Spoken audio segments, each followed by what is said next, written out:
nous lever pour la lecture de la parole de Dieu.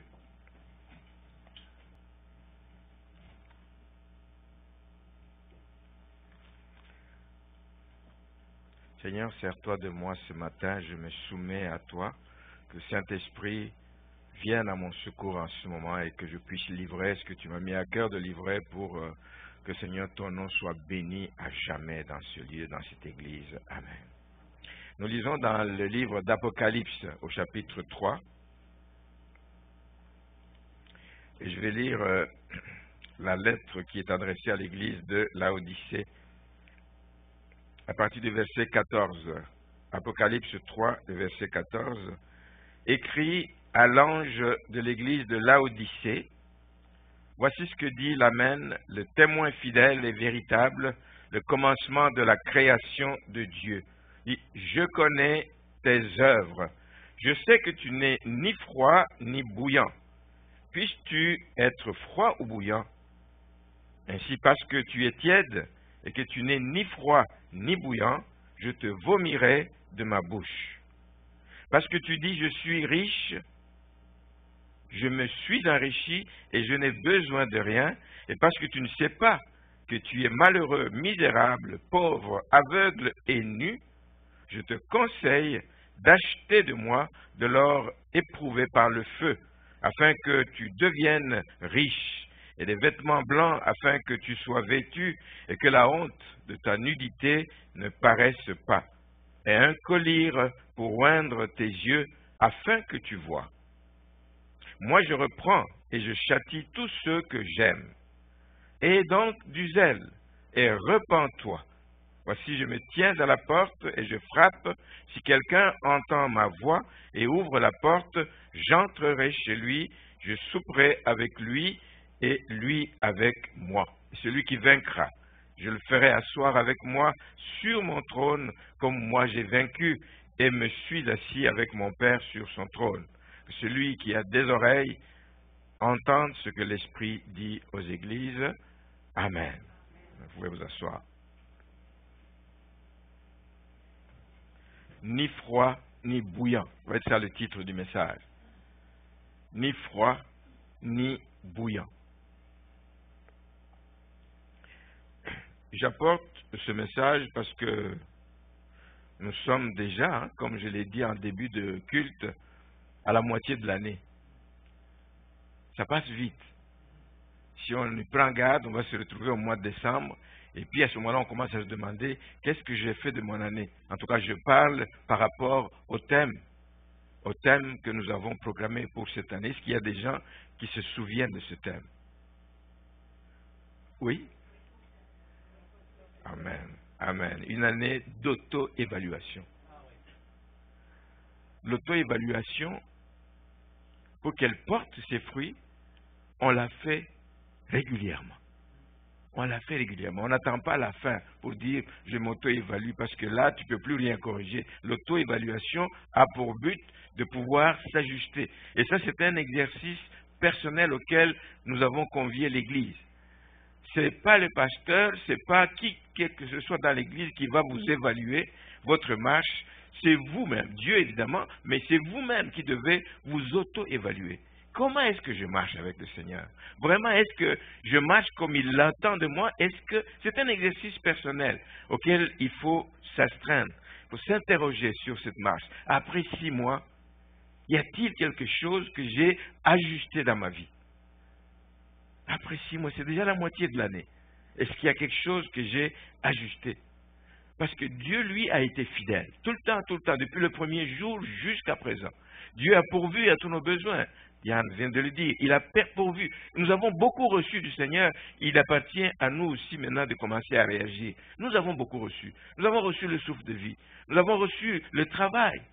Ceux qui travaillent, c'est Dieu qui permet que vous puissiez travailler pour subvenir à vos besoins.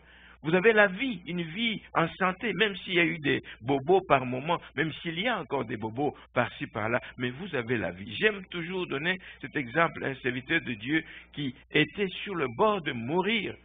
Et mon pasteur à Montréal lui dit, arrête de te plaindre, arrête de pleurer. Tu n'es pas mort. Tu n'es pas mort. Tu es encore en vie. Oui, avec des bobos, mais tu es encore en vie. Et plusieurs années, ça fait plus de 10 ans après, 15 ans après, ça se passait avant que je ne vienne à l'Assomption. Je suis dans ma 16e année à l'Assomption. Donc ça se passe, la personne est encore en vie. Encore avec des bobos, mais encore en vie. Rends grâce à Dieu. Rends grâce à Dieu pour la vie, pour la santé. Rendez grâce. Apprenez aussi à rendre grâce à Dieu pour votre Église. Vous savez, je parle avec beaucoup de gens à gauche et à droite. Il y a des gens qui, depuis le début de la pandémie, c'est peut-être à peine un mois qu'ils ont été à l'église. Ça leur manque. Même s'ils ont des réunions sur Zoom, tout ce que vous voulez, mais c'est des moments comme nous venons de passer pendant cette louange ce matin, c'est irremplaçable, irremplaçable. Ce sont des moments uniques. Et rendez grâce à Dieu que l'Église soit ouverte. Vous pouvez vous assembler pour bénir le Seigneur ensemble. Il y a beaucoup qui crient au secours, qui voudraient avoir ces moments de communion fraternelle, qui n'y ont pas accès. Donc, l'auto-évaluation, c'est un exercice pour que chacun s'assure d'être constamment éveillé. Je suis éveillé. Est-ce que je ne dors pas? Je ne suis pas distrait spirituellement, je veux dire. Et que personne n'arrive un jour à se tromper. Des fois, on marche, vous savez, on se donne une conscience tranquille, tout en sachant dans son fort intérieur qu'il y a bien des choses qui ne vont pas dans notre vie. Alors, il ne s'agit pas de se tromper. Vous vous trompez vous-même. Vous ne trompez personne. Vous ne pouvez pas tromper le pasteur. Vous ne pouvez pas tromper Dieu. Lui, vous pouvez lui tromper, faire semblant. Mais vous ne pouvez pas tromper Dieu. Pour ça qu'il s'adresse à cette église de Laodicée, il dit, je connais tes œuvres. Je connais tes œuvres. Vous savez ce qui est arrivé à l'église de Laodicée, qui avait abandonné la foi, qui vivait quasiment dans l'apostasie, il n'y avait plus de crainte de Dieu dans cette église. Cette notion de dépendance vis-à-vis de Dieu qui est capitale avait disparu de cette église. Dépendre de Dieu. Une église vivait comme les gens à l'époque de Noé quasiment. Boire, manger, s'amuser, se réjouir de leurs avoirs qui augmentent, etc. Mais ils ont fait fi à l'époque de Noé de tous les avertissements et il est arrivé ce qui est arrivé. Et les avertissements qu'on fait aujourd'hui, c'est d'éviter que le monde ne vous engloutisse, que le monde ne vienne pas dans l'église. Voici une chose sur laquelle je veillerai jusqu'à mon dernier souffle. Amen. Veillez que le monde ne rentre jamais dans l'église. Quand vous vous souvenez de ce passage de Matthieu 24 qui dit « Ce qui arriva du temps de Noé arrivera de même à l'avènement du Fils de l'homme », il dit « Dans les jours qui précédaient le déluge, les hommes mangeaient, buvaient, sans souci, ils se mariaient, ils mariaient leurs enfants, jusqu'au moment où Noé entra dans l'arche. » Et lorsqu'ils ont vu ce qui s'en venait, le déluge qui faisait ses ravages, ils ont voulu courir, c'était trop tard. Dieu avait fermé la porte, sans même possibilité pour Noé de l'ouvrir. Parce que peut-être par un cœur large qu'il pouvait avoir, il dit, oh, tout c'est que ça c'est la voix de mon oncle. Non, c'était fermé, c'était trop tard. À cause de la négligence des avertissements. Et une prédication, c'est une exhortation, c'est un avertissement en même temps. Nous avons, et c'est mon obligation, d'avertir le peuple de Dieu. Je vous dis, bien aimé, que l'église du Seigneur, quand Jésus a implanté l'église sur terre, c'est pour qu'elle évolue pas en dehors, à l'extérieur de ce monde. C'est dans ce monde que l'Église a été placée. Mais elle a été placée dans le monde pas pour qu'elle marche comme le monde, mais pour qu'elle puisse influencer ce monde, qu'elle puisse amener les gens à changer. C'est la mission de l'Église. Et l'Église donc doit faire attention. C'est tout comme un bateau. Quelqu'un me disait ça vendredi, je parlais avec quelqu'un, un serviteur de Dieu. Il me dit, un bateau est fait pour être dans la mer, dans les eaux. C'est sa place. C'est pas tout le temps sur les quais, c'est dans les eaux là-bas, en train de sillonner des mers, des océans et tout ça. Mais si le bateau est fait pour être dans la mer, mais la mer n'est pas faite pour être dans le bateau. L'eau ne doit pas rentrer dans le bateau. Parce que si l'eau rentre dans le bateau, c'est la même chose. L'Église est dans le monde, mais le monde ne doit pas rentrer dans l'Église. C'est la catastrophe. C'est la catastrophe. On doit y faire attention. On doit faire attention à cela. Donc, dans l'Église de Laodicée, Dieu n'était plus le centre de leurs préoccupations. Laissez-moi vous dire que Dieu doit demeurer le centre, quelles que soient les occupations que vous pouvez avoir, quelle que soit la charge de travail que vous pouvez avoir. Dieu doit demeurer le centre de votre préoccupation. Et je le dis parce que beaucoup de chrétiens sont tombés et sont en train de tomber dans le cadre de cette Église qui se préoccupait plus d'autre chose que de ce que Dieu attend. Dieu veut qu'on dépende de lui. Il s'attend à notre dépendance totale, pas à notre indépendance. On veut la liberté. Mais les choses de Dieu, j'en ai entendu depuis mon jeune âge, là, ça fait 40 ans que je suis dans l'église, j'entends toujours les mêmes choses. Non, non, je veux un peu souffler, je veux un peu d'espace. Non, non, pas d'indépendance avec Dieu, mais la dépendance. Marcher dans son sillage, comme on a chanté. Et c'est tellement important. Donc, regardons un peu ce qu'a été cette situation, qu'on ne tombe pas dans le même piège, la situation de cette église de Laodicée. Dieu dit, tout au début, je connais tes œuvres. La même chose pour toi et pour moi. Dieu connaît nos œuvres. Dieu connaît notre vie dans les moindres détails. Dieu connaît notre vie cachée. Dieu connaît notre vie en privé. Je connais tes œuvres. Dit, je sais tout ce que vous faites, dit le Seigneur. Je le sais, rien n'est caché devant moi. Mais ce que vous faites, malheureusement, ne reflète pas ce que j'attends de mes élus. Ce que vous faites ne reflète pas ce que j'attends de ceux que j'ai choisis, ceux que j'ai appelés pour être mes témoins dans ce monde. Ce que vous faites ne donne pas gloire à mon nom. Ce que vous faites ne fait pas que mon nom soit craint à travers le monde. Et si nous ne faisons pas en sorte que l'on craigne le nom de Dieu, que l'on craigne Dieu, que marche devant lui avec crainte et tremblement, le monde ne le saura. C'est nous qui sommes les témoins du Seigneur dans ce monde. Il dit, je connais tes œuvres, rien n'est caché à mes yeux. Alors, il dit, j'attends de vous, j'attends de chacun de vous un engagement total. Rappelez-vous les quatre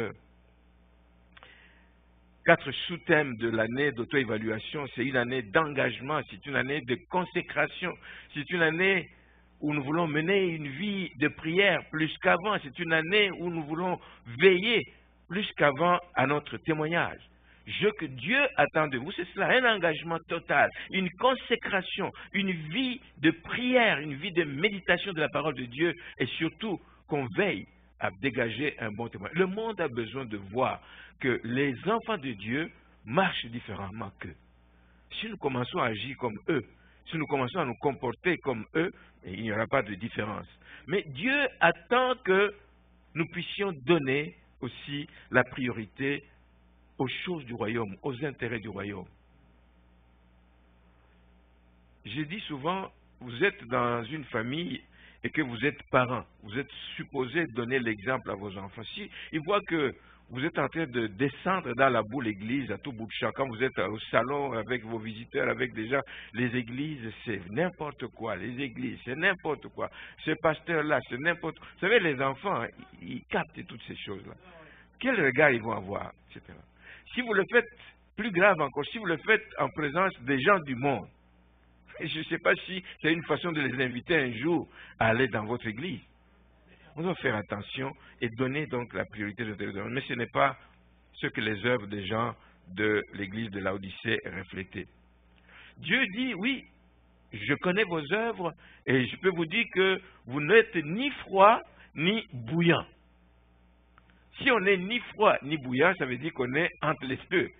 On est dans une position intermédiaire, entre deux chaises, entre deux eaux. On n'est pas sûr de sa position. Tantôt, on marche un pied dedans dans le monde, un pied dehors, etc. Donc, c'est cela. Donc, on n'est pas tout entier. Dieu aime les hommes et les femmes qui ont le cœur tout entier. Tout entier. J'ai cherché des passages de la Bible, il y en a beaucoup. J'en prends juste deux. Des gens qui, soit qu'ils ont eu le cœur tout entier, soit qu'ils ne l'ont pas eu. Salomon, par exemple, il l'a eu pendant un temps, mais vers la fin de sa vie, quand il a commencé à se coquiner avec des femmes païennes, son cœur n'était plus tout entier pour Dieu. Et vous savez, il s'inclina automatiquement vers des faux dieux. On le voit dans le livre de 1 Roi. Vous avez Paul, quand il exhorte son fils Timothée, il exhorte à se donner tout entier. Quand on s'engage dans l'œuvre de Dieu, on le fait tout entier. Quand on a accepté une responsabilité, on la prend tout entier, etc. pour Dieu. Et Timothée est exhorté par Paul d'être de se donner tout entier à la lecture, à la méditation de la parole de Dieu, de se donner tout entier à l'exhortation de ce peuple qu'on lui confie et à l'enseignement de la parole. Donc avec Dieu, frères et sœurs, nous devons être tout entier parce que Dieu n'accepte pas de demi-mesure. Amen. Et il mérite d'ailleurs qu'on se donne entièrement à lui parce qu'il nous a rachetés, nous lui appartenons, nous avec tout ce que nous avons. Hein? Tout ce qu'il nous donne, c'est pour notre fonctionnement, mais pour que nous lui rendions gloire et que nous lui rendions honneur. Donc Dieu déplore que ce peuple ne soit ni froid ni bouillant, mais qu'ils sont dans une position intermédiaire. Mais il dit, pas juste constater, vous n'êtes ni froid ni bouillant, mais il dit, sois bouillant, sois bouillant, soit froid ou soit bouillant. L'un ou l'autre, mais soit l'un des deux, soit froid ou soit bouillant. Et ici, quand on le lit textuellement tel qu'on le voit, le Seigneur ne condamne pas ceux qui sont froids. Il dit au contraire, sois froid, que ce soit ta position. Parce que si tu es froid, ça veut dire que tu ne connais rien, tu ne sais rien de ce que Dieu demande, etc. Mais tu as encore l'occasion un jour de te racheter. Tu as encore l'occasion d'entendre la parole de Dieu et aussi d'embarquer et d'être bouillant pour le Seigneur. Soit froid, soit bouillant. Mais ce matin, je voudrais regarder ce soit froid sous un autre angle qu'on n'a pas souvent l'habitude, on a souvent l'habitude d'occulter. C'est le fait que dans une assemblée, on n'est pas tous pareils. On peut dire qu'il y a deux catégories de gens. Il devrait y avoir ces deux catégories de gens. Et on ne doit pas occulter, oublier cela. Il va y avoir des gens qui sont bouillants. Alors dans cette catégorie, vous trouvez tous ces gens du genre de Pierre, la fougueux, qui sont prêts à évangéliser, qui sont prêts à rencontrer toute personne, qui peuvent parler à toute personne qu'ils croisent sur la route, des gens qui n'ont pas peur de se mouiller, qui n'ont pas peur de prendre des risques, comme Pierre. Pierre juste lui dit à ta parole, il veut entrer dans l'eau, il dit à ta parole, je vais rentrer, je vais marcher sur l'eau. Il va marcher sur l'eau. Voici des gens bouillants. Bouillants aussi dans ses réactions. Quand Jésus va être arrêté là par les envoyés des sacrificateurs et il envoie son serviteur Malchus, Pierre est celui qui a sorti le premier son épée, paf, il a coupé l'oreille, bouillant. C'est pas pour ça que le Seigneur nous appelle à être bouillants. C'est pas pour ça. Mais je montre quel genre de personne c'est. Bouillant. Il coupe l'oreille de ce serviteur. Mais Pierre était un homme émotif. Ce caractère n'est pas bon. Il est bon, mais il n'est pas bon dans toutes les situations. On doit avoir de la mesure, de la réserve, même en étant bouillant pour le Seigneur. Amen. Mais dans l'entourage du Seigneur, il n'y avait pas que des personnes bouillantes. Tout le monde n'était pas Pierre. Tout le monde ne ressemblait pas à Pierre. Il y avait d'autres personnes qui étaient plutôt réservées. Hein? Il faut vraiment que tu vérifies pour savoir si, est-ce que lui, il est là? Ah oui, il est là.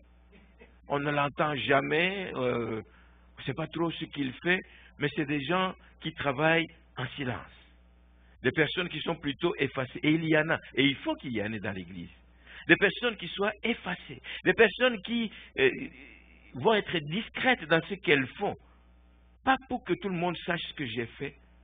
Si je suis intervenu pour aider une personne quelque part, et pas toute l'Église qui doit le savoir, on ne doit pas le crier sur les toits.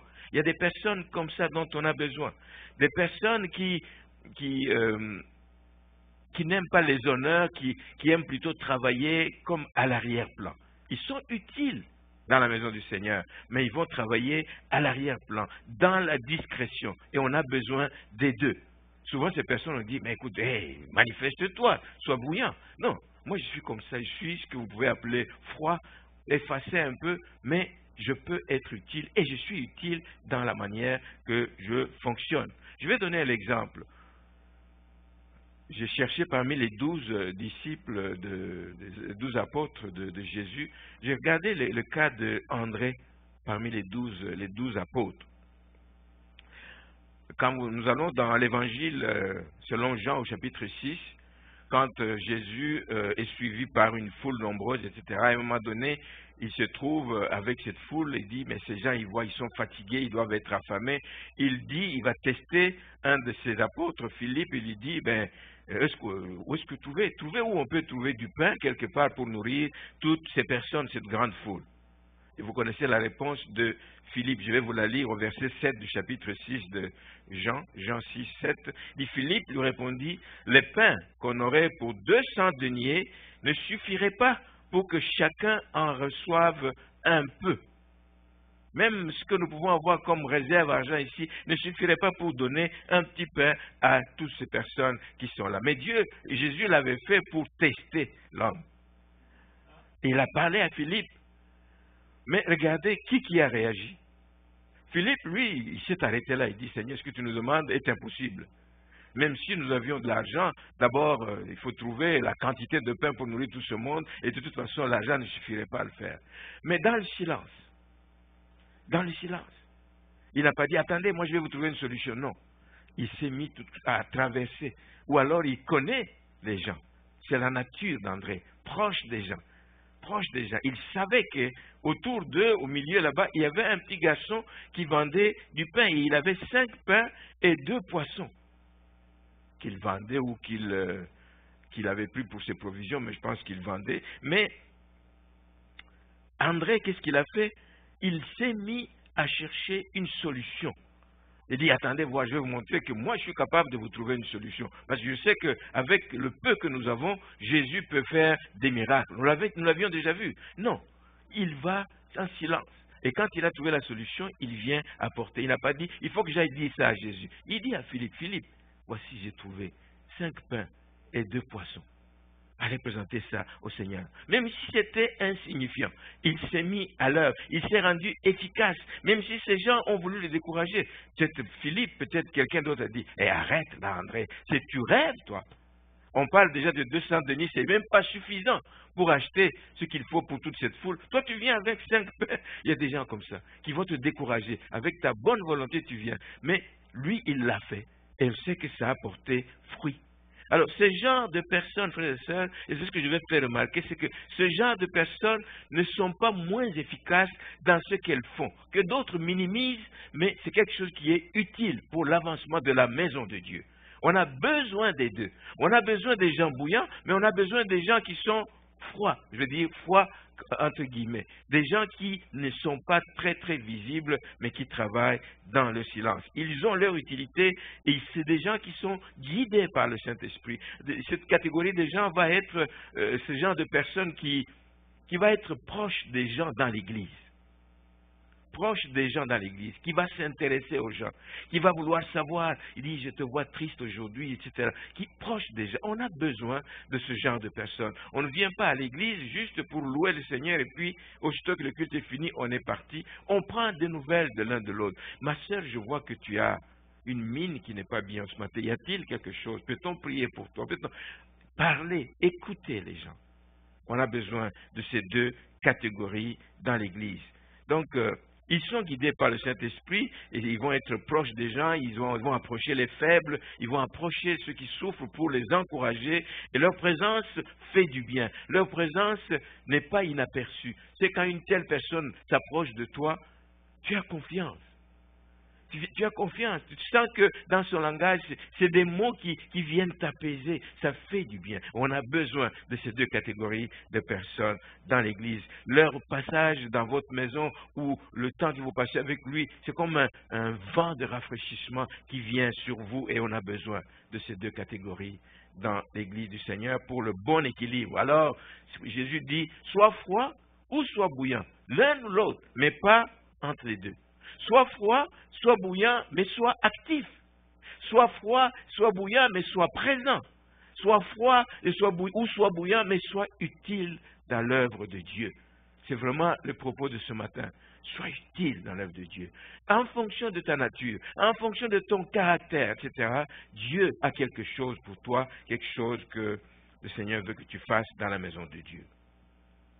Maintenant, il dit soit froid ou soit bouillant, parce que, comme j'ai dit, pour moi, il ne condamne pas ceux qui sont froids dans l'entendement que j'ai donné ici. Et ce que le Seigneur déplore plutôt, c'est cette catégorie des gens qui sont tièdes. Tièdes. Ils n'ont pas toujours été tièdes, ces personnes.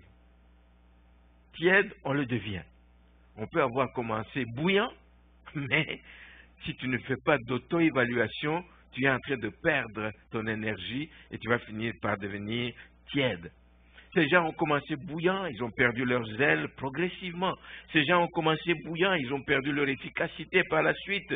Ça peut aussi ressembler à des gens qui sont un pied dedans. Je n'ai pas totalement quitté l'église, mais c'est un pied dedans, mais un pied dehors. Attachés encore à certaines choses du monde, ayant encore des amis du monde, etc.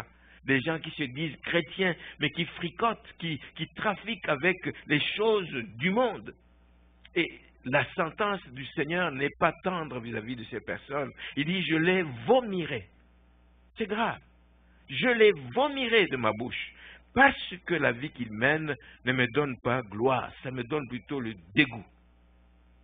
Voici le sort de ces personnes. C'est important de se situer. C'est important de se situer, soit froid, soit bouillant, mais soit présent, soit actif. C'est important de se situer. C'est important qu'on sache que tu es avec nous ou tu n'es pas avec nous dans un groupe. C'est important. Il faut se positionner. Il y a une histoire qu'on raconte sur la chauve-souris. Vous savez que la chauve-souris est à la fois un oiseau et dans la catégorie des mammifères. Je ne sais pas trop où il faut classer.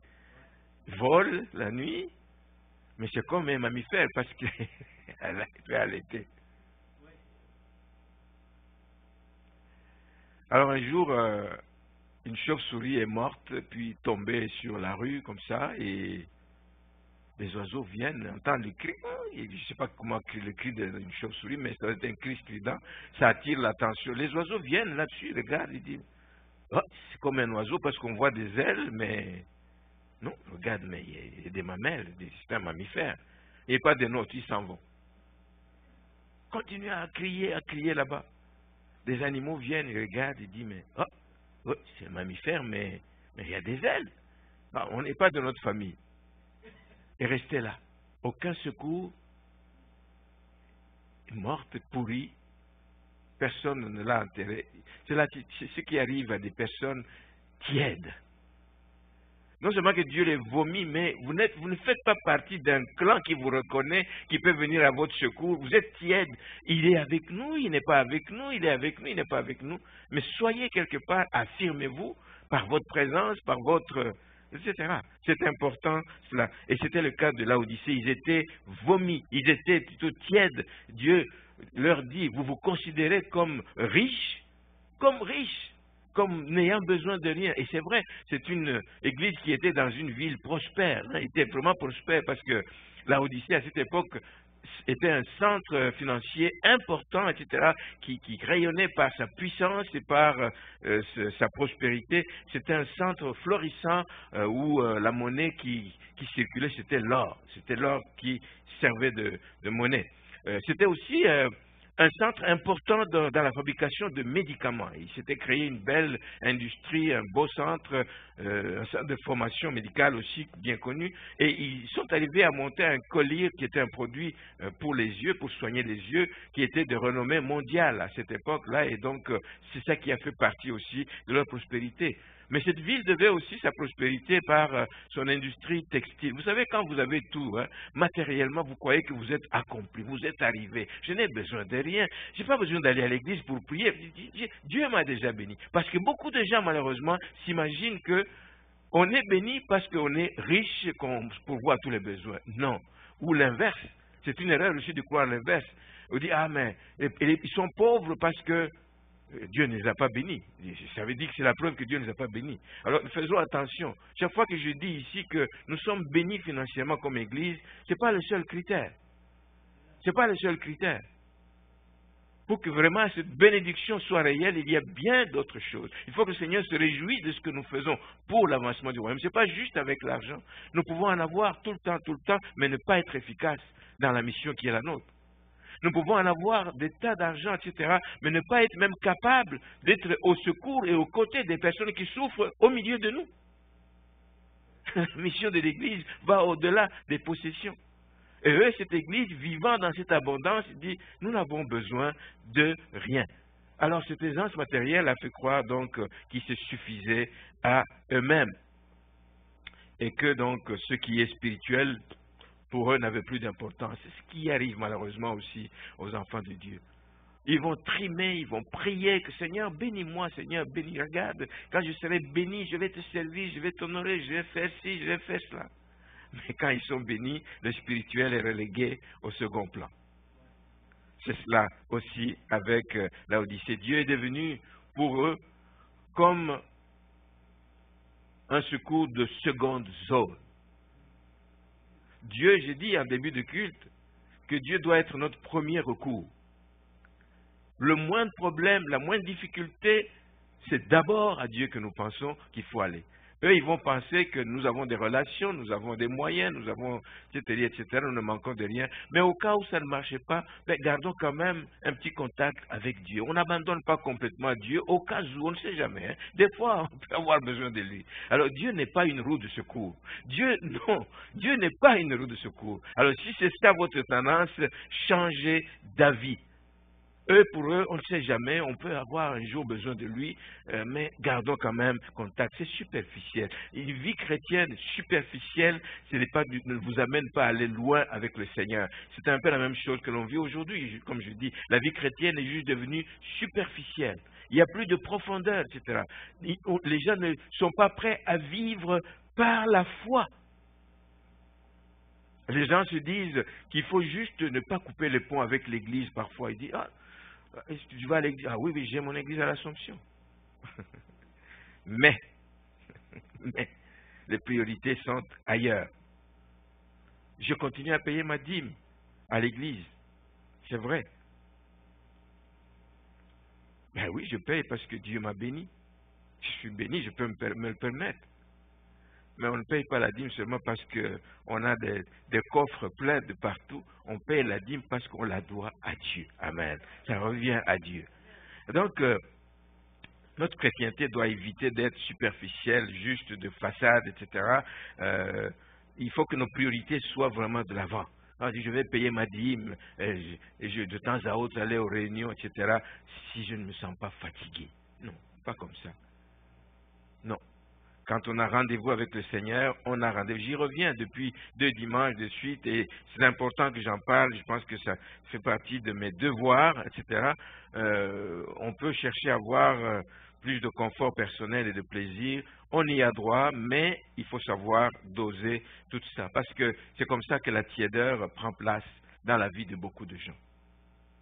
Comme j'ai dit, personne n'est venu ici bouillant et puis qu'il est entré au Seigneur en étant tiède. On commence par être bouillant ou qu'on était froid et puis ensuite on est saisi, on est bouillant. Mais si on y prend garde, on peut devenir tiède. On finit par prendre plaisir aux choses du monde dont on s'était déjà détourné. Mais ce que j'aime dans ce passage ici, malgré cet état piètre, cet état mauvais, cet état que je ne souhaite à personne qui était dans l'église de Laodicée, le Seigneur ne les rejette pas d'emblée. Le Dieu de miséricorde, sa miséricorde dure toujours. Il ne les rejette pas d'emblée. Il leur montre que, comme dit cette prophétie dans le livre d'Ésaïe au chapitre 42, le verset 3, qui dit « Je ne suis pas venu pour briser le roseau cassé. » Le roseau cassé, j'ai déjà expliqué ça ici une fois, les roseaux servaient beaucoup à faire des instruments de musique, etc. Mais quand un roseau est cassé, bon, il est peut-être plus bon pour grand-chose, mais tu peux trouver et faire une petite flûte avec ça. Donc, lui-même, un roseau cassé, il est capable de le reprendre. Il n'est pas venu non plus pour éteindre une mèche qui fume encore. La tiédeur, c'était un peu ça. Tu étais allumé, etc., mais l'intérieur, le gaz, etc., fini, le pétrole fini, et tu commences à t'éteindre, tu continues à fumer. Dieu n'est pas venu éteindre. Il n'est pas venu éteindre l'église de Laodicée. Non, il est venu pour que ceux qui se trompent et qui vivent dans l'illusion puissent se ressaisir, puissent revenir réellement à ce qu'il attend. Et voilà pourquoi le Seigneur leur révèle.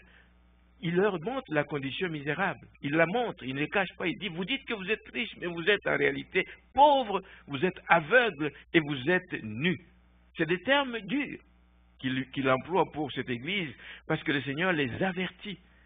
Il avertit les tièdes sur les dangers de cette tiédeur. Il avertit les tièdes sur les dangers de leur état. Et il les invite à rechercher les vraies richesses, mais les vraies richesses qui sont en lui seul. Amen. Quand lui bénit, sa bénédiction n'est accompagnée d'aucun chagrin. D'aucun chagrin. Voilà pourquoi aussi le Seigneur les invite à acheter de lui, mais acheter en plus gratuitement. Pas venir avec vos sommes d'argent, croire que vous allez tout prendre. Non. Venez et vous allez acheter gratuitement. Vous allez acheter ce qui vous manque malgré tout ce que vous avez comme richesse extérieure apparente. Il dit, venez acheter de l'or éprouvé par le feu, qui est un peu l'image de cette foi. Dieu nous donne la foi. Dieu nous donne. Nous comptons sur lui. Nous comptons sur son intervention. Nous savons qu'il ne nous abandonne pas. Nous savons qu'il est une source. Il est une source fiable. Une foi authentique, une foi ferme. C'est ce qu'il faut. Et ça, c'est un don gratuit de Dieu. Il dit, venez aussi acheter un collier, le vrai, qui vient du Saint-Esprit. C'est le travail que le Saint-Esprit, quand il vient dans la vie d'une personne, il ouvre les yeux. Il ouvre les yeux aux aveugles, les aveugles spirituels, je veux dire. Il ouvre les yeux aux aveugles spirituels. Paul était aveugle. Spirituellement parlant aussi, même si physiquement il est devenu pendant 3 jours, mais il était aveugle spirituel. Il allait, croyant faire du bien, il allait tuant des chrétiens à gauche, à droite. Mais le Saint-Esprit est venu lui ouvrir les yeux. Et lui a dit, je t'envoie vers les mêmes personnes, etc., les païens d'où tu viens, etc., que tu ailles vers eux pour leur ouvrir les yeux. Le Saint-Esprit a cette mission. C'est un don aussi de Dieu. Nous ne pouvons pas acheter le Saint-Esprit pour avoir les dons, l'onction du Saint-Esprit, mais c'est un don gratuit de Dieu. Et il est là pour nous ouvrir les yeux spirituels. Venez acheter des vêtements blancs. Et ça contraste un peu avec ceux qui, je disais qu'ils avaient une industrie textile. L'industrie textile était caractérisée par le travail de la laine, mais la laine noire. Et Jésus dit, venez acheter des vêtements blancs, c'est plus propre. Amen, amen. Donc, les vêtements blancs, c'est l'image de la sainteté que nous avons en Christ. Ce n'est pas le fruit de nos efforts. Il n'y a personne. Hein? Nous avons été sanctifiés, nous avons été justifiés par le sang. Aux yeux de Dieu, nous sommes saints. Amen. Et ça, c'est un don gratuit de Dieu, juste à ceux qui font foi en Jésus-Christ, qui croient en son sacrifice à la croix. Et je voudrais ajouter que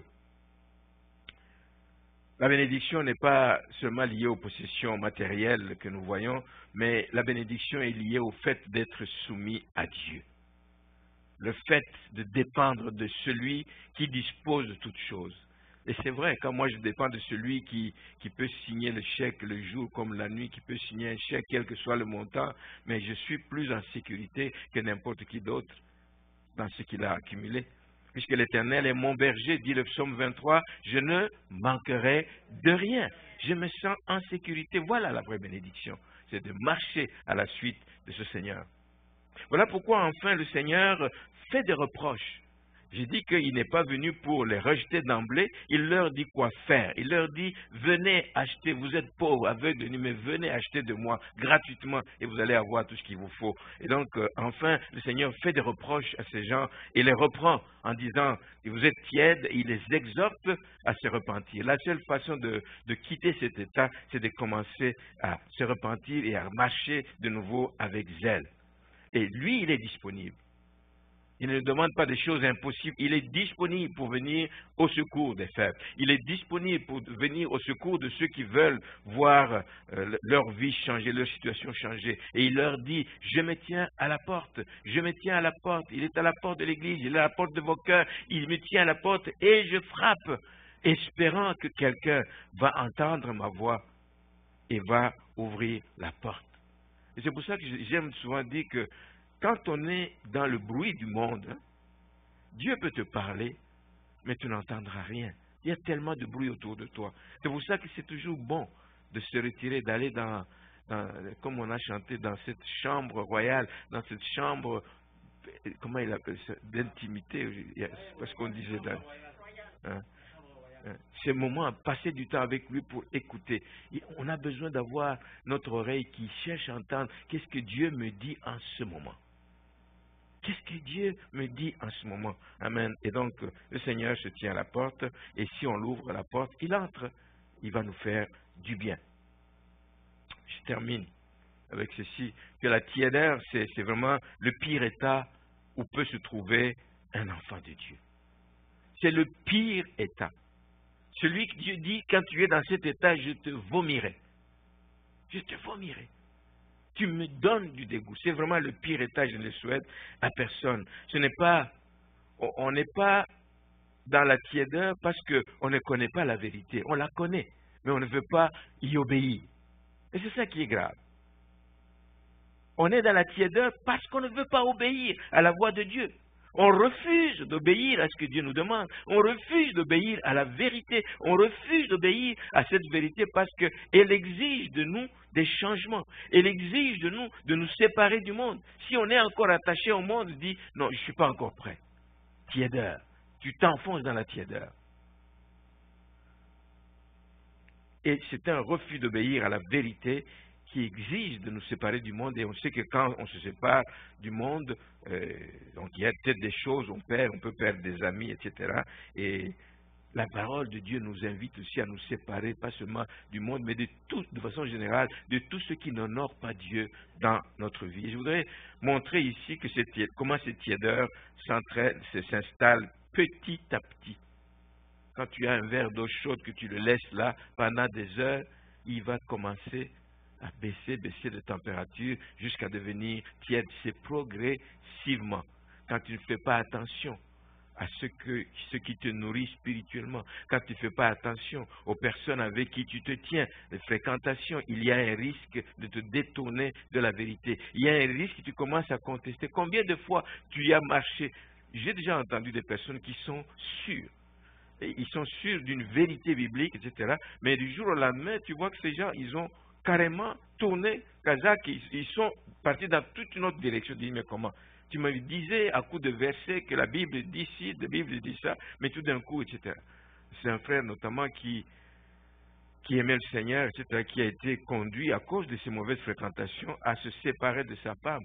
Parce que la personne lui disait, non, ce n'est pas la volonté de Dieu, c'est pas ceci, c'est pas cela. Il l'a écouté, je l'ai mis en garde, je l'ai supplié, dit, tu es sur une mauvaise piste. Il a continué, il a fini par se séparer de sa femme. Une femme dans la vie de laquelle il avait joué un rôle capital. C'était une femme qui était musulmane. Elle était musulmane. Il lui a parlé du Seigneur et elle a cru. Il est entré dans la famille de sa fille, de sa femme. Il leur a parlé du Seigneur. Toute la famille s'est convertie. Et maintenant, toi qui étais le témoin, tout d'un coup, tu changes la vie, tu chasses ta femme parce que il y a eu quelques petits problèmes au niveau d'un enfant qui est né avec des malformations prématurées et puis avec une certaine... En tout cas, la Bible nous dit dans 1 Corinthiens 15, 33, ne vous y trompez pas, les mauvaises compagnies corrompent les bonnes mœurs et ça vous entraîne dans la tiédeur. On peut aller dans la tiédeur quand on commence à mener une vie d'autosatisfaction. Ah oui, moi j'ai fait. Je suis satisfait de ce que j'aimais. Mais tu n'as plus besoin de t'auto-évaluer à ce moment-là. Si tu es tout le temps satisfait, dis non, moi, c'est correct chez moi. Pasteur, tu parles pour les autres. Non. C'est dangereux, une vie d'autosatisfaction. C'est dangereux, une vie d'autosatisfaction.